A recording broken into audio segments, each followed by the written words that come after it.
Assalamualaikum warahmatullahi wabarakatuh. Perkenalkan, nama saya Rika Aulia dari Program Studi Pendidikan Bahasa dan Sastra Indonesia kelas B 2018. Di sini saya akan menjelaskan terjemahan dari buku yang berjudul Essays and Method in the Sociology of Literature oleh Lucien Goldman.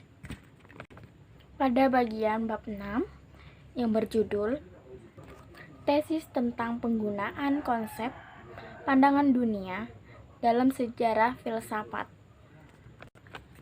Poin pertama yang dimaksud dengan pandangan dunia di sini adalah perspektif yang koheren dan kesatuan tentang hubungan manusia dengan sesamanya dan dengan alam semesta.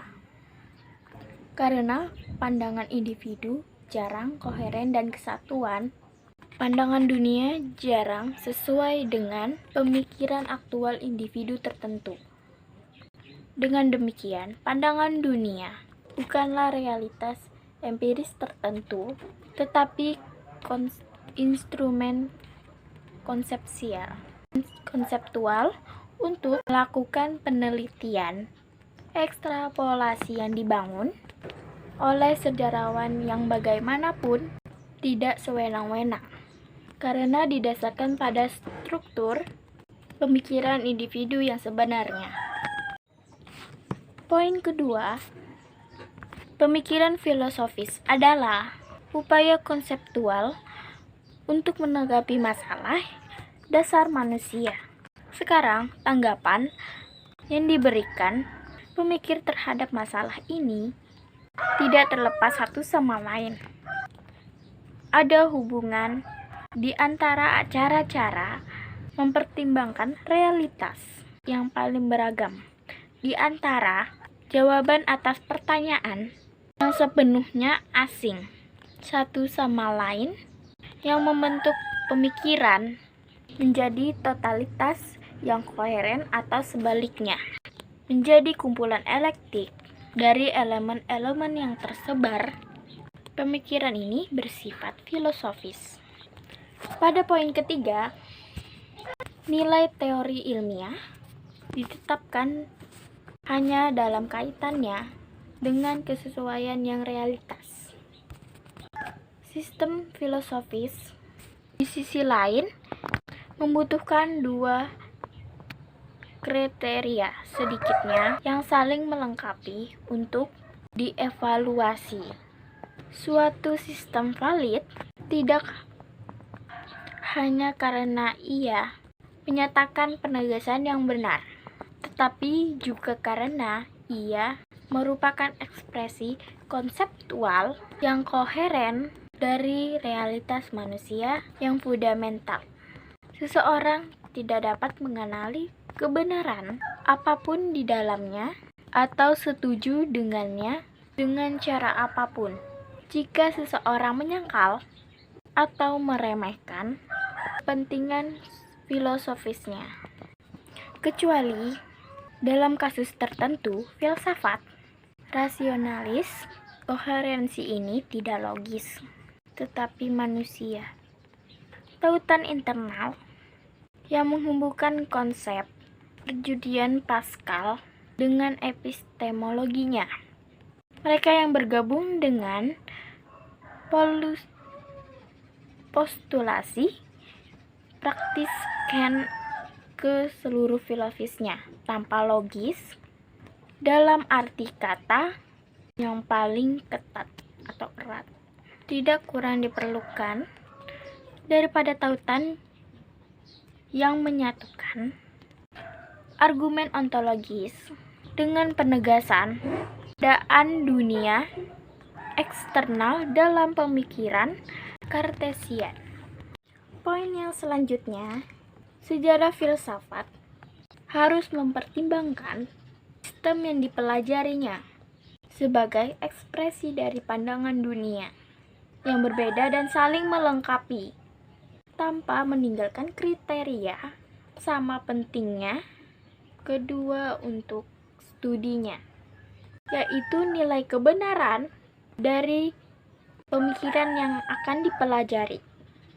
Perbedaan antara filsafat, sastra, dan seni yang membuktikan hubungan mereka serta perbedaan yang memisahkan mereka ke dalam domain otonom terdiri dari bentuk penciptaan spiritual.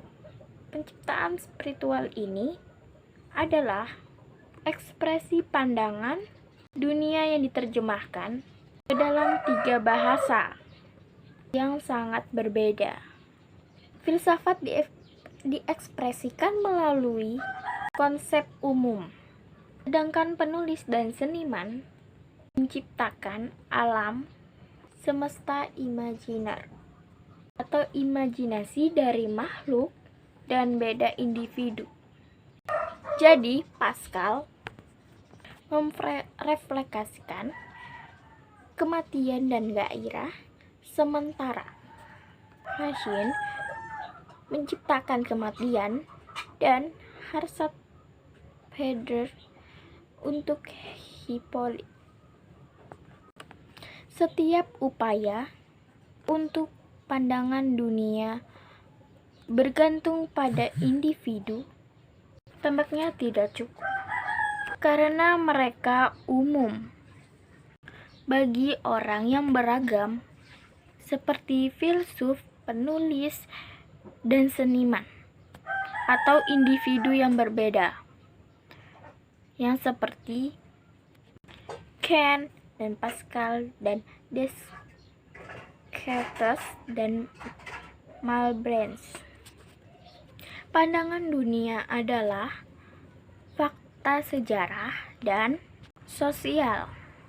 Mereka adalah totalitas cara berpikir, merasa, dan bertindak yang dalam kondisi tertentu dikenakan pada laki-laki yang menemukan dirinya dalam situasi ekonomi dan sosial yang serupa, yaitu dipaksakan pada kelompok sosial tertentu.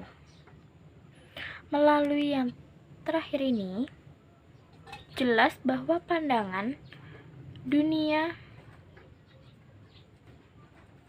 baru tidak muncul sekaligus. Mereka juga tidak dihasilkan dari intuisi individu yang terisolasi. Tidak perlu betapa meriah hal itu.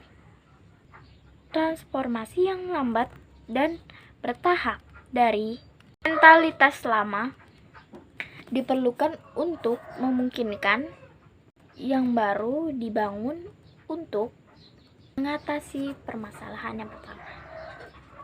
Transformasi serupa sangat jarang bisa menjadi pekerjaan satu orang karena kesulitan emosional, intelektual, dan material yang akan diperlukan untuk dia atas jauh melampaui kekuatan individu yang terisolasi.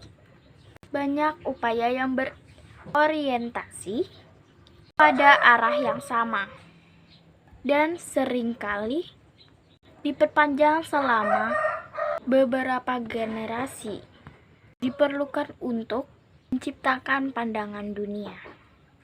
Singkatnya, sebuah gerakan sosial diperlukan dan filsuf hanyalah yang pertama menerjemahkan dengan cara hampir sama, hampir konsekuensial masalah-masalah baru yang diajukan pada orang-orang dari masyarakat tertentu dan jawaban yang mereka siapkan untuk diberikan. Yang pertama, membuat pandangan dunia baru ini menjadi totalitas yang koheren pada pemikiran konseptual. Sekian dari penjelasan dari terjemahan pada bab tesis tentang penggunaan konsep pandangan dunia dalam sejarah filsafat. Sekian dari saya, mohon maaf jika ada kesalahan. Wassalamualaikum warahmatullahi wabarakatuh.